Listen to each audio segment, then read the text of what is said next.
everybody. Welcome to the Banyan Books podcast. I'm your host, Ross McKeechee. Really excited today to be joined by Frances Moore Lappé and Anna Lappé.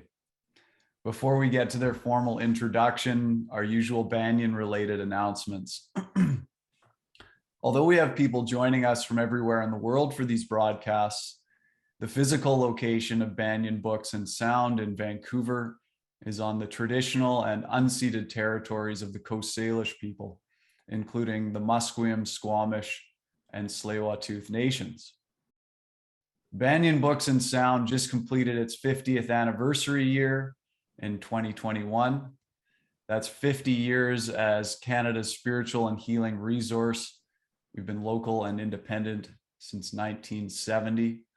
Every time you make a purchase from Banyan Books, you support all kinds of wonderful programming like today's event.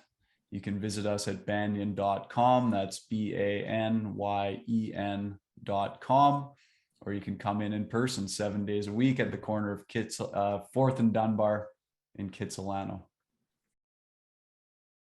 Our guests today. Today, Frances Moore Lappé and Anna Lappé are with Banyan Books in conversation about the revised and updated 50th anniversary edition of the now classic Diet for a Small Planet. In 1971, Diet for a Small Planet revolutionized the meaning of our food choices.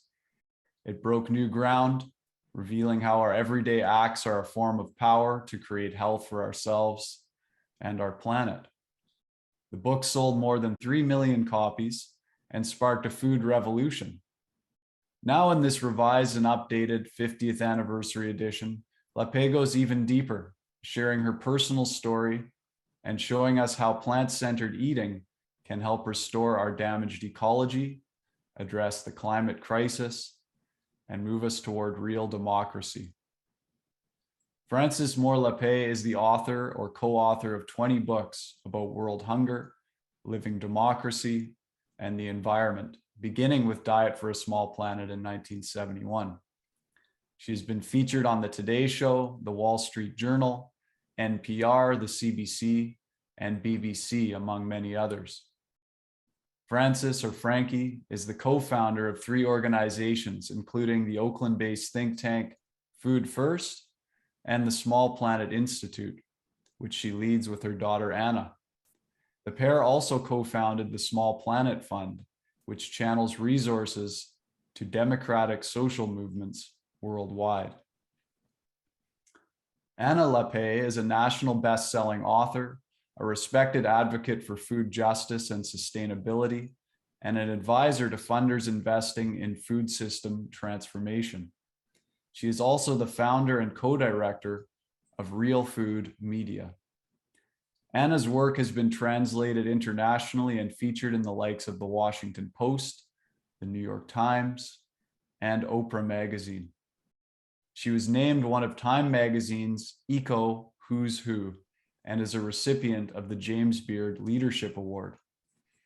Anna is the author of Diet for a Hot Planet, The Climate Crisis at the End of Your Fork and What You Can Do About It. She is co-author of 2 books and a contributing author to 13 books.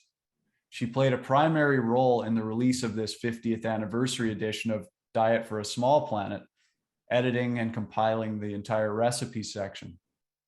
Her website, where you can learn more about all of her work and projects, is annalappe.com. To learn more about both Frances and Anna's work, please visit smallplanet.org or dietforasmallplanet.org. Banyan Books community, please join me in a warm welcome for Frances Moore and Anna Lappé. Welcome. Thanks so much for being here. Thanks for having us. Yes. Now, there's really a lot we can talk about here. This book has been around now for 50 years, and it was a groundbreaker at the time. If we can, I'd like to just dive right into it. Frances, at the opening of this new edition, you start with a really big, bold statement. You say, "I began this journey with the realization that growing and eating plant-centered diets was a great choice.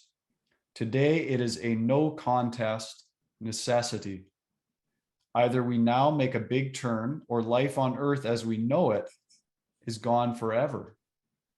You even say that this blunt declaration, you call it a blunt declaration, even rocks you. So I'm wondering, can you tell us, in your view, why this is not an alarmist statement, but a fact that we need to acknowledge? Yes, just hearing my own words shakes me up, because it is so true that our use of the earth to grow food so destructively and wastefully is contributing to the climate crisis, to species decimation, to ill health and early death unnecessarily. It is not sustainable. It is an essential step now that we take this move, and I'd love to call it plant and planet-centered diet, because that is really what is at stake now. I'll just give one fact to throw this out to give you an idea of what I mean. We use 80% of our agricultural land, including grazing land, of course, to produce livestock, but they only return to us 18% of our calories. So think of all of that plowing and all of the chemicals that are used in many parts of the world and all of that destruction of rainforest, et cetera, to produce such a small relative return. That is just not workable for this planet, and it's not good for us and our health. Thanks, Frances. And maybe you want to weigh in a bit on that as well and add, Anna. Yes, well, I agree with what my mom said, would echo it. And to me, as an observer of my mother's work, and as you described, a participant in it as well, one of the things that has always struck me about my mother's core message that she has been trying to share with the world since 1971, right? Since the original of this book first came out, is a fundamental reorientation to how we think about food, that it isn't only something that we do as individuals. Of course, you and I, when we eat, it is one of the most intimate things we do, but that food is also an expression of our collective values.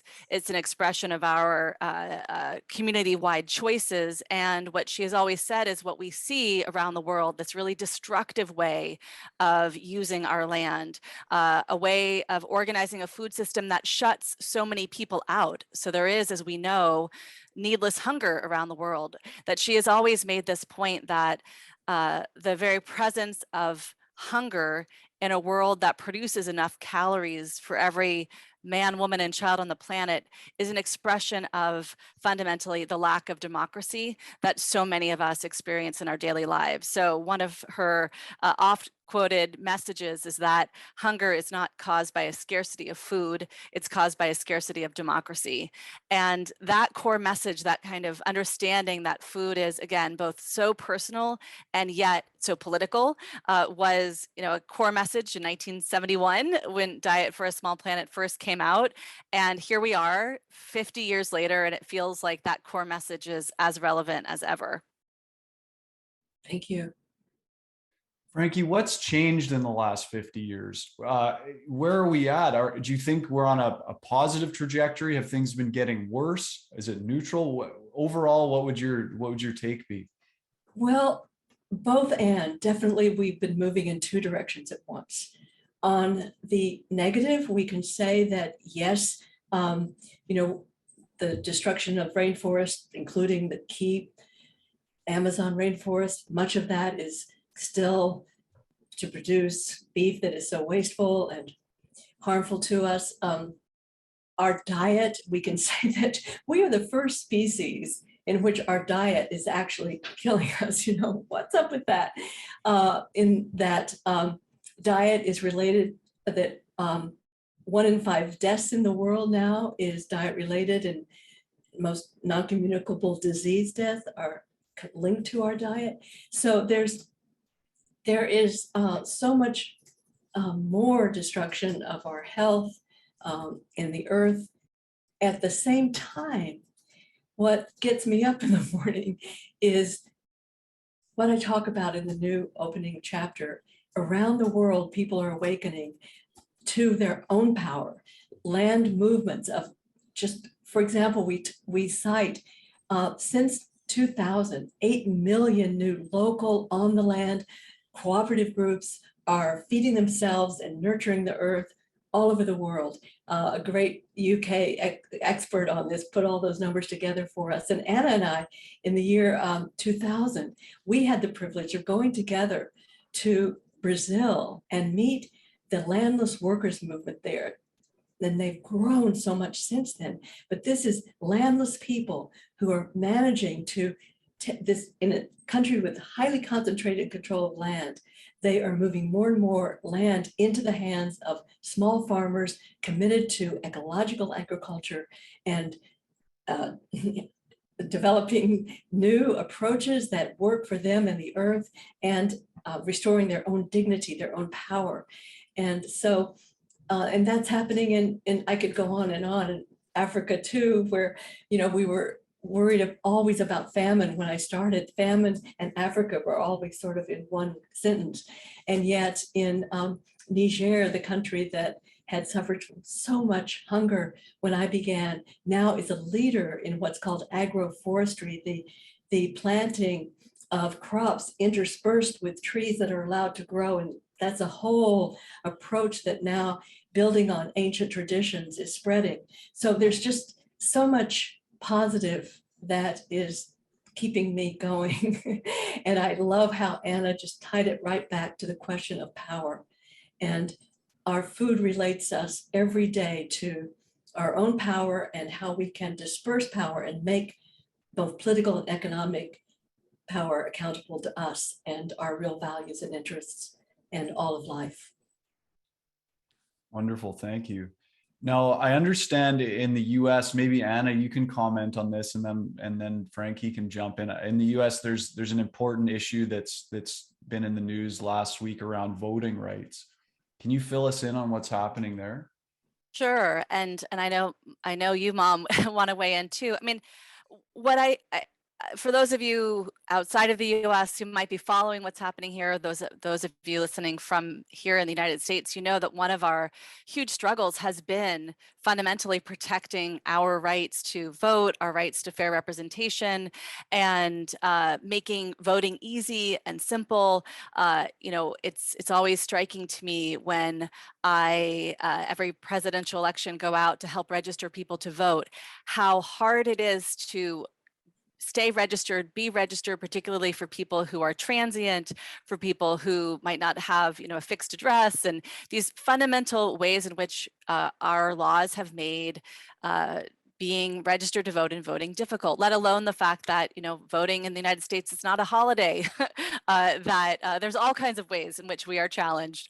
And so there's been a movement that my mom and many others, many of our colleagues have been involved in, to try to really unite folks across issues, from the environmental justice folks to food justice folks, and across all these different issues, to say, fundamentally, one of the things that we need to do in order to see any progress on anything we care about is protect our democracy and protect our rights when it comes to expressing ourselves. So there was a really important piece of legislation in the US that would have created a lot of these kinds of protections. And unfortunately, it hit a roadblock in DC, but the battle continues.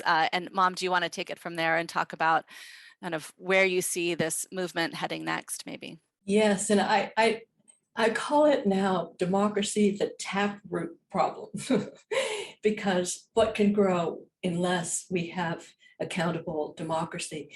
And what is so exciting to me is I so love the way Anna summarized the crisis, but there is a growing, truly a democracy movement across labor and environment, and people joining together and realizing they can't really succeed on any of these important agendas without democracy. And so we've co-created a website just called democracymovement.us.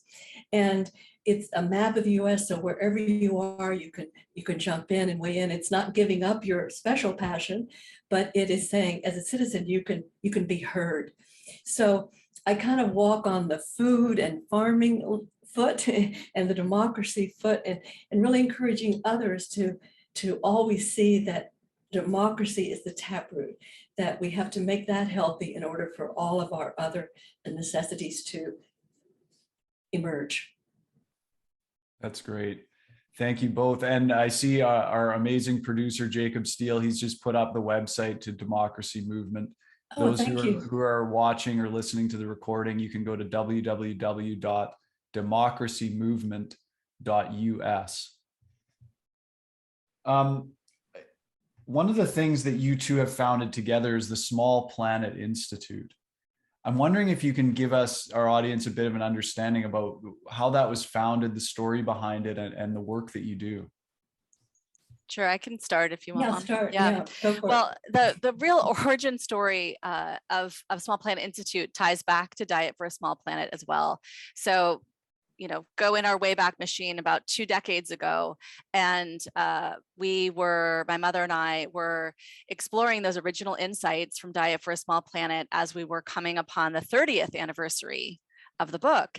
And I said to my mom and my brother, who's a journalist also, we sat my mom down and had this conversation with her. I think it was at a dark bar in New York City over a couple of beers. But we said, Mom, you know, again, this core insight that you have about food and democracy, it really begs the question, if what you are arguing is that extending power across folks in a community about really building strong democracy is core to addressing our food issues, you know, where in the world are there examples of communities, of city governments, of social movements that are doing that work? And where can we find, in a sense, the hope of and the possibilities and the inspiration and the models that we can share with others? And so we kind of provoked her with that question and encouraged her to explore it in the form of a book. And she asked me to be her, I think we started out as research assistant, and ultimately she promoted me to her co-author. But I am the first to say, getting a promotion by your mother is not that impressive. But we ended up writing a book together that we called Hope's Edge. As one of my friends said, it sounds like a daytime soap opera title, but we didn't mean hope. Title, by the way, I think I love the title. We didn't mean hope like the person, we meant hope, the feeling, Hope's Edge, that we were seeking these places that were at that edge of hope, right? That were both up against some of the world's biggest challenges, but also really digging in and trying to develop models and solutions. And we traveled to India, Bangladesh, Kenya, Poland, France, Brazil. Each chapter is a story of our journey and a story of a place or a movement or a city government really getting at the roots of hunger and bringing democracy to life. And out of that book, then emerged an institute that over the years, really, my mother has continued to do this work of asking those questions and telling the stories from around the world of where we are seeing those models at work. And can I just say, I often tell people the biggest lesson, Anna, we came home and we said, wait a minute, these people felt like the most hopeful people on earth, and yet they were facing the biggest obstacles. How do we understand that? And of course, the answer was, they were in action together. They were in action together, and that is where hope arises. And so hope is yeah, you can't separate it. If you're in action, you feel the possibility of change, and that's all that really counts, some sense of possibility. So I often call myself not an optimist, but a possibilist, and that's all we need. Fantastic. You know, the Small Planet Institute, I was exploring your website and I was drawn over to the fast facts page, and it said this: search over 1,700 often surprising info bites covering food, hunger, farming, inequality, living democracy, and more. And there was one fact that really stood out to me, and I hoped you could both comment on it. The fact was this: consumers pay $7.5 trillion each year for industrially produced food, but between a third and half of this production is wasted along the way to the consumer or at the table, spoiled in the field or in transport, rejected from grocers because of blemishes, or left on the plate because of over-serving. Can you comment on this wastage, and then maybe we can look at some of the solutions you're seeing for how to handle it? Go for it, Anna. Sure. Well, I mean, every time I hear that statistic, I get shocked all over again that we waste. And when I say we, I mean the globe, and I don't mean like blaming you as an individual listening. I mean, the collective, we waste so much food. And a lot of those reasons, again, it's not because you left your leftovers in the back of your refrigerator too long, although yes, that happens, but it has to do with supply chains, and it has to do with economic choices that grocery retailers are making, or purchasers of farm products are making, or it has to do with the fact that in a lot of parts of the world, there aren't good systems for storage. And so food gets wasted before it can reach a market. And to us, the fact that we waste that much food itself is a signal, a sign that this is a system that doesn't work for us as consumers. And it certainly doesn't work for the food producers either, for the farmers or the ranchers who are getting shut out of the system. And to us, it's a sign that there is so much abundance. I mean, I think that's one of the, for me, one of my mother's core lessons has been her fundamental orientation toward abundance and toward understanding that if we, instead of trying to attack nature with chemicals and synthetic fertilizers, let nature thrive through its own intelligence, that nature is inherently abundant. That if we empower people to be able to come together in community and to come up with their solutions, there is incredible wisdom, that wisdom is abundant. And that so much of our industrialized chemical, corporate, agricultural systems are oriented fundamentally toward a very different framework, and one of scarcity, and kind of scaring us about kind of imminent scarcity, and therefore we need more production. And actually that statistic about wastage should be, if nothing else, the biggest signal that there is enough out there in the world if we were to fundamentally try to design systems that work for people and planet, not just designing systems that are working the best for companies and for corporate profit. So to me, that statistic, again, it's one of those figures that rocks me to my core, and it is a signal of so much hope and possibility. And I would add to that we enlarge our view of waste. That figure is disturbing, very disturbing. And the other part of the waste is that our corporate ultra-processed food system means that 60% of the calories that we consume have virtually no nutrition in them. And so that we have such deprivation built into our diet by the taking out of the key nutrients.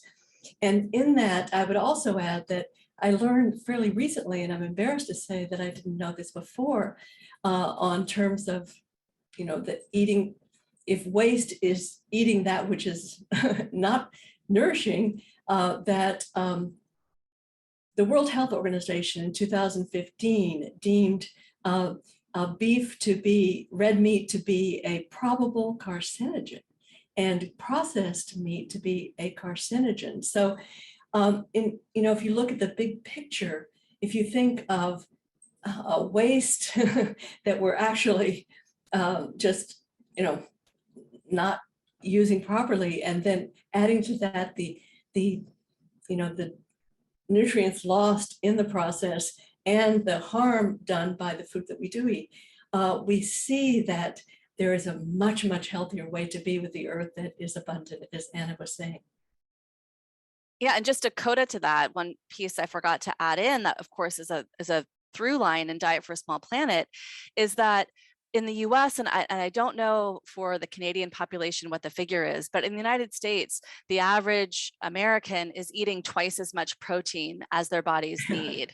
And for any nutritionist listening, you would know that overconsumption of protein is a kind of form of food waste, in that your body can't store more protein than it can use. And so overconsuming protein is itself a form of kind of waste, if you want to think of it that way, because you are not able, again, to store it and use it in the future as protein.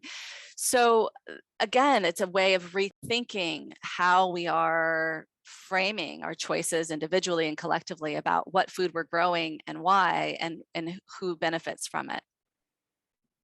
Yeah, thank you for that. And Frankie, I wanted to ask you about the protein myth. And I think when people are considering a vegetarian diet, myself included, when I first years ago started considering it, we're so conditioned to think, well, what about protein?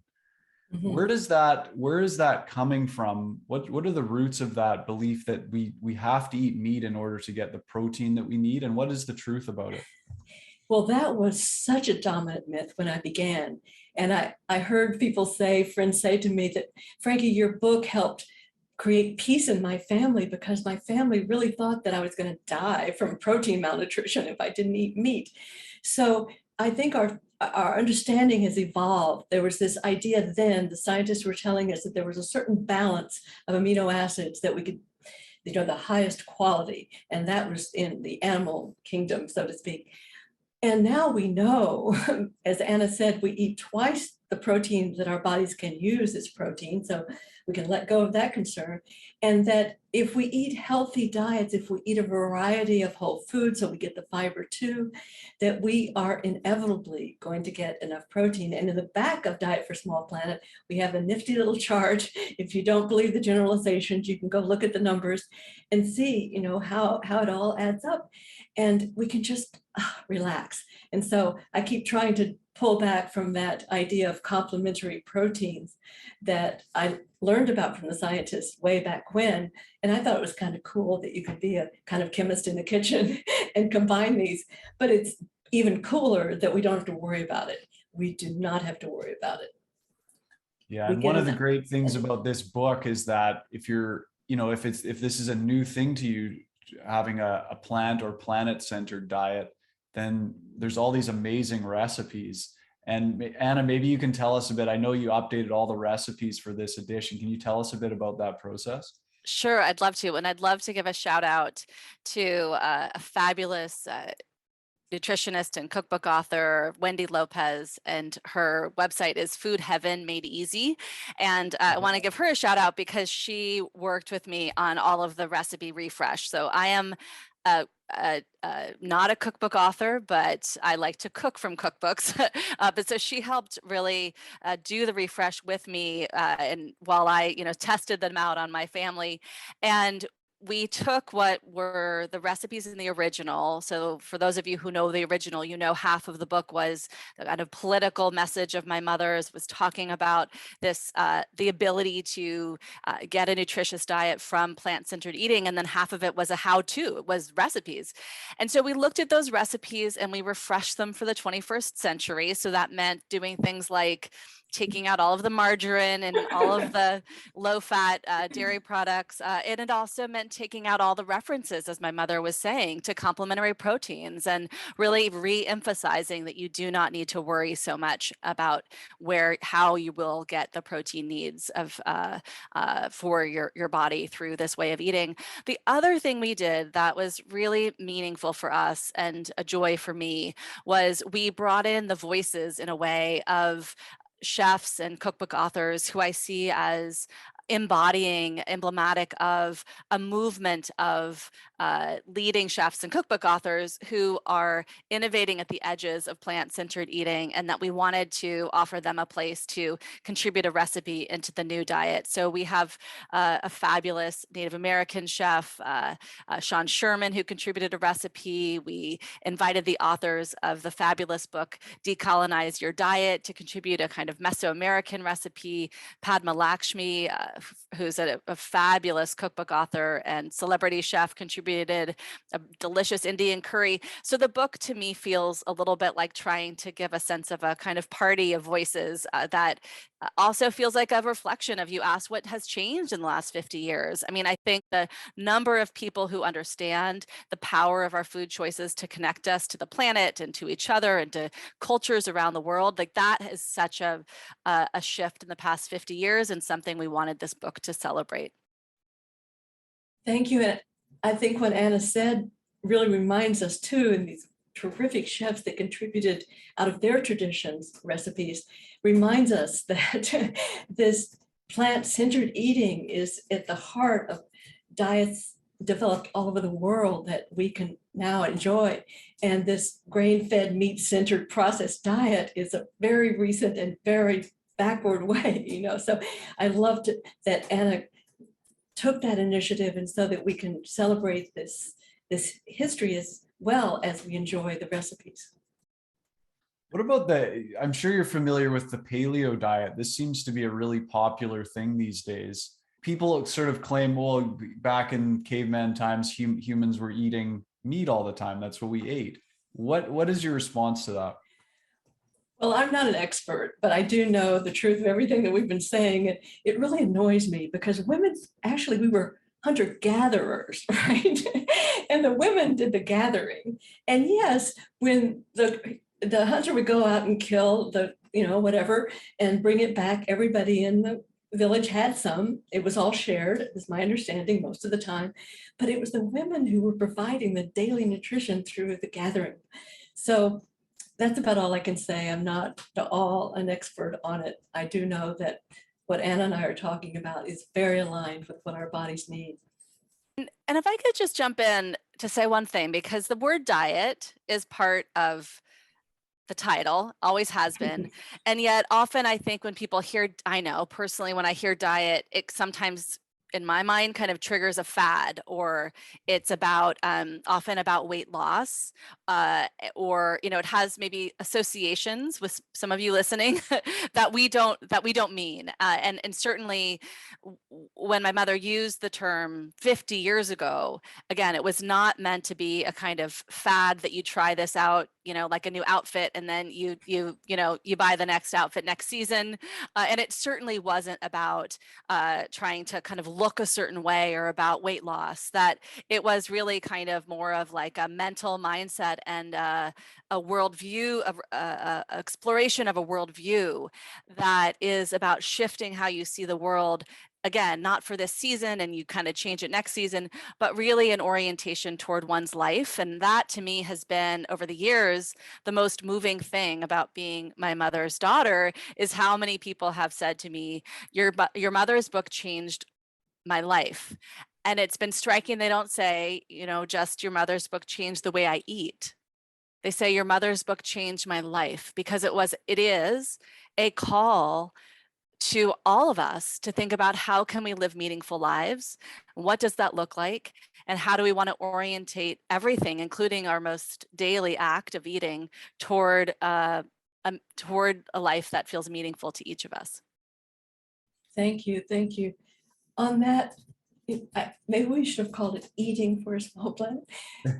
The shift in mental map is a key in all these decades of learning, and that we were trapped in this frame of scarcity, and we humans believing is seeing rather than seeing is believing. If we look through the scarcity lens, that's what we see. And what this book represents then is, wait a minute, we can shift from this worldview of limits to a worldview of alignment. As we align with the earth, there's more than enough for all of us. And understanding that everything is connected as well. I have a dear German friend who once said to me, Frankie, in biological systems, there are no parts, there are only participants. And that's the spirit of this book, that we're all participants, and every choice we make and don't make is changing life around us. So food, this eating for a small planet, is a source of power. Thank you. I just want to remind our live audience that Frankie and Anna will be taking your questions in about 10 minutes. So please, I see we've got them already rolling in. Go ahead and type your questions into the Q&A tab on Zoom, and we'll get to as many of those as we can. Frankie, you say that at the heart of democracy are the rules and norms for living together that meet our deepest needs, bringing forth the best in our species while keeping our destructive capacities in check. Can you outline for us the three intangibles that you mentioned as our deepest needs that are beyond food and our other physical essentials? Oh, I love that question. Yes. I believe that there are at least three beyond the physical. And they are our need for connection with others. We are social animals. Our need for meaning in our lives. It's not just enough for us just to, be alive. We have to have meaning in it. And that we have a sense of agency, of power, that we can make a difference. And the beauty of the food awakening that Anna and I enjoy is that as we make our daily food choices give us power, meaning, and connection, those three essential needs, that it strengthens us in other arenas of life as well. And I then go on, of course, to say that the only way those needs can be met, power, meaning, and connection, is through democracy. Understood? I call it living democracy. Democracy, not just about voting once in a while, but a way of life where everybody can feel heard and that everybody's needs for power, meaning, and connection are met. So that's the way it all weaves together for me. Wonderful. Do you have any comments on that, Anna? Yeah, I guess as you were talking, Mom, I was thinking I wouldn't want anybody to think that we are blasé about our ability to make these choices, as we call them choices. For many of us, actually, we don't have those real choices in our communities. And so I think about one of the issues that I work a lot on with colleagues, both in the US and around the world, is to try to take on the chemical companies that are pushing pesticides in agriculture, and pesticides, many of which we know to be neurotoxins or endocrine disruptors or, carcinogens. I mean, very not good for us chemicals that are being used on a lot of farmland in the US and Canada, around the world.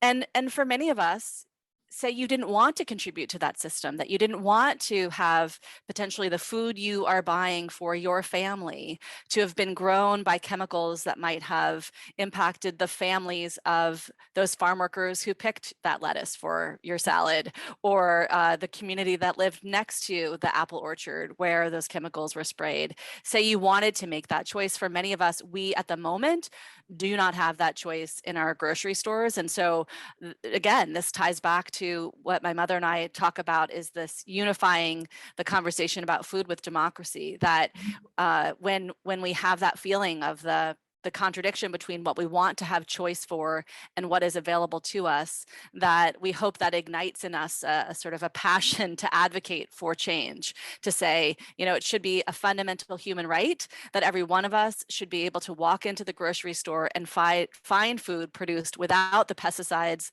that may have made someone else or their family sick, that should be a basic right of citizenship. And if we don't have that right, that is something that we can speak up for and advocate for. Right, and I want to encourage my fellow Americans that we do not have to tolerate this influence by the largest agribusiness, millions of dollars a year, lobbying and trying to persuade and changing rules in the favor of exactly the problem that Anna was describing. And so that's where democracy comes in, because that's not democracy, that's plutocracy, that's the influence of private interest over the public good. So that's why it all fits together, that to meet those needs for power, for meaning and connection in our lives, democracy, this living journey that we're on together to create rules that are really good for us and our voices get heard, that is democracy. Can we talk a bit about corporate lobbying and its impact on democracy? Maybe Frankie can comment first. Yeah, and Anna too. She, I think about Anna's father, the late Moore Lappé, a brilliant and a very thoughtful scientist. And he, in 1998, wrote the book Against the Grain, he was the first out of the gate, I think, right, Anna, really explaining the hazards of glyphosate that was embedded in the genetically modified organism seed takeover in our country, of feed crops in particular.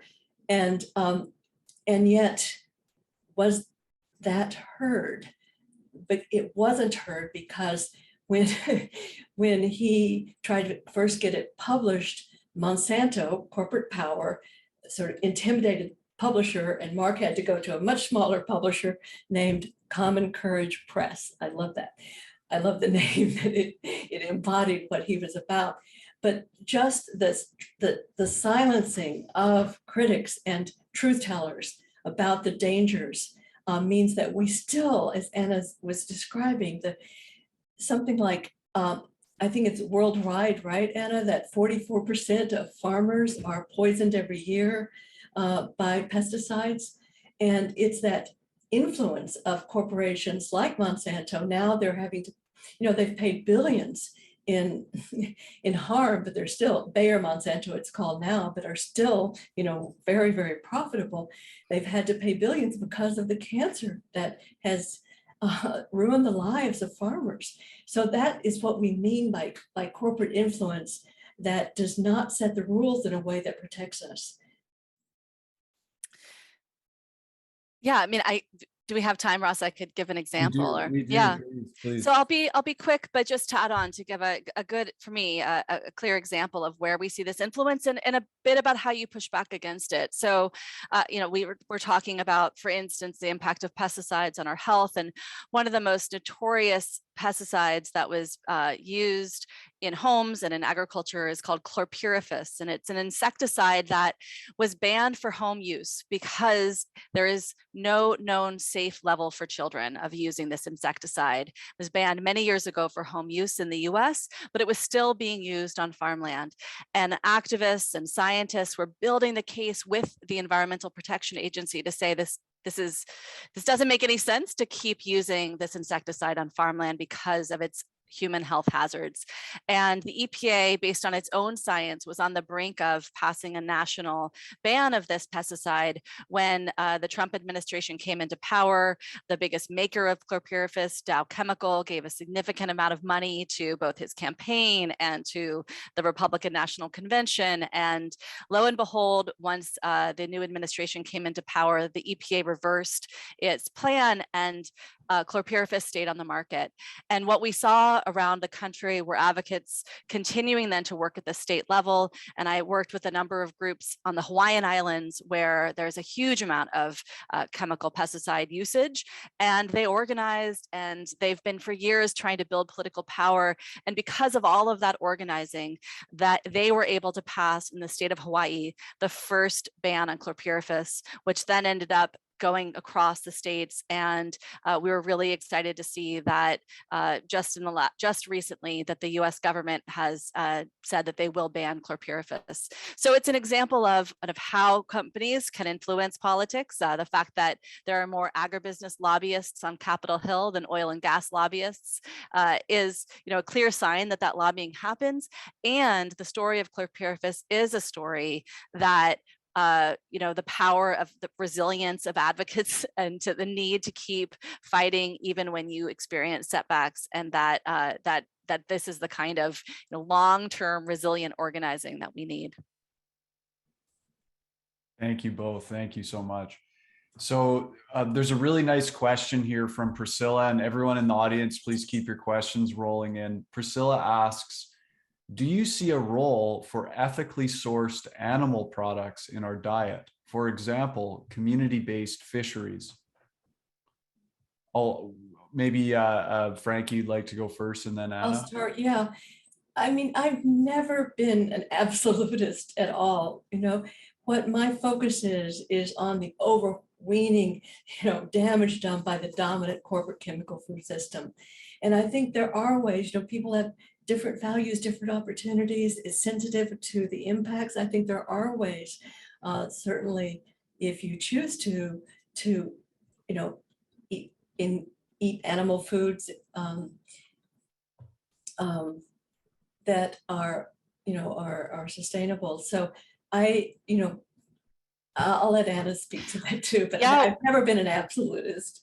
Yeah, well, and I think it was Priscilla that you asked specifically about community managed fisheries, because one of the great models I've seen is some communities that we do some work with in Kauai, the Hawaiian island of Kauai, has created a area of community managed fisheries and off the east coast of the island.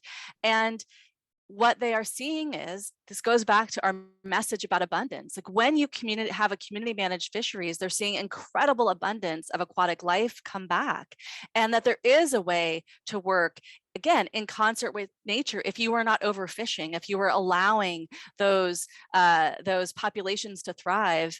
And to me, hearing about the success of this work in Kauai and of other community managed fisheries that I've learned about is a great example of, again, when you are working with nature and understanding its limits, but also understanding its, again, inherent orientation toward abundance, that if your choice is to, again, consume those products, there is a way to do it, I think, in ways that really reflect these shared values around protecting ecosystems. Thank you. There's a question from Helen. Helen asks, what is the most important food/democracy takeaway I can share with my son who is starting college in the fall? Frankie? Oh, wow. Well, since democracy in question, that means to me that our voices are heard and that our well-being is respected by those we elect. So it's so individual in a way, and yet it's so universal. And I think that if my children were starting college, I would just encourage them to have that frame, and whatever class they're in, whatever course they're taking, how does it relate to who's making the decisions about this? And how can we make that more fair, more accountable? And it's a frame, if you will, it's a way of seeing.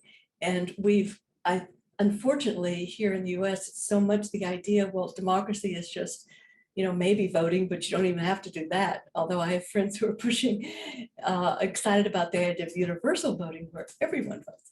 But the point is that really imbuing and sharing with anyone you can influence, especially your children, yeah, that idea that whatever you're interested in, a lot depends on who are the folks making the rules, and are they serving the goals that you want to in that arena or not? And then speaking out and taking part in a movement that will make our governance accountable to ourselves and our future. So I think, yeah, any course that you take, ask those questions about power. That power is not a dirty word. Power comes from the Latin, to be able. This is our capacity to act, and what enables that. Yeah, and I would just add real quick, one of the things that brings me so much joy is meeting college students and finding out all of the amazing things that college students are doing on their campuses. So 2 shout outs to one, an organization called Real Food Generation. So you can see if your child is going to a college where there is a chapter of this movement on their campus, or they could start one that's doing a lot of work around school food on campuses and other really exciting work. And then another youth-led organization called Herbicide Free Campus that is working to transform the landscaping on college campuses to get toxic herbicides off of college campuses and transform lawns into prairies and to bring all kinds of really cool biodiversity onto campuses. So, maybe your child will be going to a school that already has herbicide-free campus, or they might get excited to bring it to their college. And I was just at Indiana University, where they had a large and beautiful school farm garden sort of operation going. They took me out and fed me right out of the field. And I think that too can enrich that constant feeling of relatedness to the earth as you, as a student, approach whatever topic. So if your school doesn't have one of those, then that's something else you might consider getting involved in. So great, thank you. And for those here live, Jacob just shared a couple of links. www.realfoodgen.org and herbicidefreecampus.org. He shared those 2 links. Thanks a lot, Jacob. There's a question here from John. John says, I'm a big fan of and have been much influenced by Aid as Obstacle, which I just gifted to my 25-year-old daughter who is coming into He just gifted it to his 25-year-old daughter who is coming into exploring these themes. My question, says John, how much is the pattern of aid, quote unquote, being largely promotional of US corporate interests rather than a focus on help, still the dominant pattern? Have we seen much change? Well, I haven't done specific research on that. I'm just so touched that that book of so long ago is reaching people today. But we still do get that frame of the aid frame. I just saw something recently with the framing of how can we feed the world, right? No. The world can feed itself if we get out of the way. So I think that this message of our book, Aid as Obstacle, co-authored with Joseph Collins and David Kinley, that it was really attempt to reframe that, and that foreign aid that enables corporations to come in and divert in this direction of dependency on external inputs, seeds and chemicals, that is not useful. And so I think the issue is still the same: shift out of the frame of how do we feed them and move to the frame of how do we remove the obstacles so that people can feed themselves. And that means limiting the kinds of land grabs that are going on today. My colleague Tim Weiss wrote the book Eating Tomorrow, and that's a good introduction to a lot of these issues that unfortunately still we're enabling foreign, outside corporations to come in and grab land and influence policies around the world to become dependent on purchased herbicides and pesticides. So that's really still the message that's very much alive for me with that book, Aid as Obstacle. Wonderful, thank you. And there's some nice thank yous. I'll just read out one or two of the thank yous coming in from people. There's one from Ricardo who says, I want to thank you for changing my life. I was already a vegetarian when I read the original Diet for a Small Planet, but reading that book gave me an actual reason to not eat meat. Being a vegetarian back then was really weird in many people's eyes, and I was always asked why. And now I could say, if we in our country stopped eating meat, there would be enough food for every man, woman, and child on earth. Now it's easier to be a vegetarian than it was then. Thanks to you both, Ricardo. And then there's one from Kate who says, so grateful for you, your mission and passion and the gift that you both are to us and our planet. Thank you. I've been eating plant-based since I was 11. And I remember when someone gifted me your book and the support it gave me, being the only plant-based eater I knew and the daughter of a butcher. I have raised my kids eating plant-based, and my butcher father changed the way he eats when mad cow disease happened. I am so grateful for your books, wisdom, and strong, purposeful voice. So much gratitude to you, Kate. Thank you. Thank you for those wonderful sentiments, Ricardo and Kate. There's a question here from Charlene or Charlene. In what ways might we as listeners support and contribute to the work you are doing? Anna, you want to take it? Yeah, I mean, I love the question and all of those notes of gratitude. We're so moving to hear. I guess how I would answer that question is that it's so specific to who you are and where you are and where you can lean in. And one of the things that gives me such energy in this work is that how we can make a difference is so multifaceted that there's so many ways, again, depending on your own talents and interests and where you are. One of the things that I would say that we all can do is you've all probably heard the expression, vote with your fork. You're hearing us talk about the power of our eating, but we also vote with our vote. That there are ways that we can think about how do we elect people to represent us who care about these food issues, who understand their importance, who understand that if we want to have, for instance, really good climate policy, we also need to be talking about revolutionizing how we are growing food. The fact that the industrial food system is contributing about 1/3 of all greenhouse gas emissions, should be its own wake-up call. So one of the things that we can do is think about what's happening on policy locally or with our elected officials to get food at the forefront of their policymaking. Here in the state of California, we've really seen that happen, and we've seen a huge change. So a group called California Climate and Agriculture Network has been organizing to get elected officials to understand that agriculture policy is climate policy. And we've seen now are in this position in California with really strong budget this year. And we've seen the governor here putting tens of millions of dollars into helping farmers transition to more resilient farming practices. Looks like the state of California will increase the per student rate for school food so that school food can be purchased with better alignment with ecological values. All of that came from organizing that everyday people did to make sure elected officials understood people cared about this, so that when those advocates knocked on those doors, those elected officials understood that their constituents cared and that their constituents would be proud of them for stepping up in that way. So, again, a long, broad answer, but more specific answer, I would say, to really think about what it is, even baby steps in your own life around your food choices that can align with these values. Yes, I think we all are educators. We all are changing people around us every day.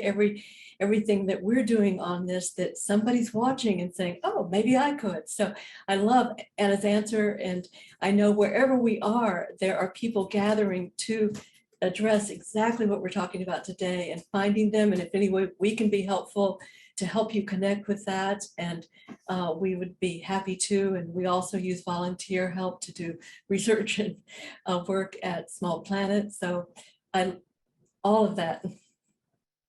That's great. So the best place then for people to reach out to you would be through the Small Planet website, smallplanet.org. And Anna, why don't you? Yeah, and people can also find us at realfoodmedia.org. There's resources there. And my mother is also on Twitter, which is very 21st century of her, at FMLAPPE, and I'm on Twitter also. And we tend to use Twitter to share out resources and book recommendations and some of those facts and figures you're referencing. And so that's a good place to find us as well. Excellent, excellent. Just want to take a moment to thank all the people here in the live audience. Thank you for your questions. Thank you for being here and joining us live. You being present with us just makes these live events so much better. So thank you. And a big shout out to Jacob Steele, who is our Banyan's events curator and podcast producer extraordinaire, for everything he does. And to Colin Linworth, the owner of Banyan Books, who's kept it local and independent, supported the community for so many years. Thank God the apple doesn't fall too far from the tree in this. Francis Moore Lappé, Frankie, and Anna Lappé, it's been a real pleasure to have you here. Thank you. It's such a joy for me. The questions were wonderful, the questions from our audience. And Anna, it's just so much fun to work with you always. Thank you so much.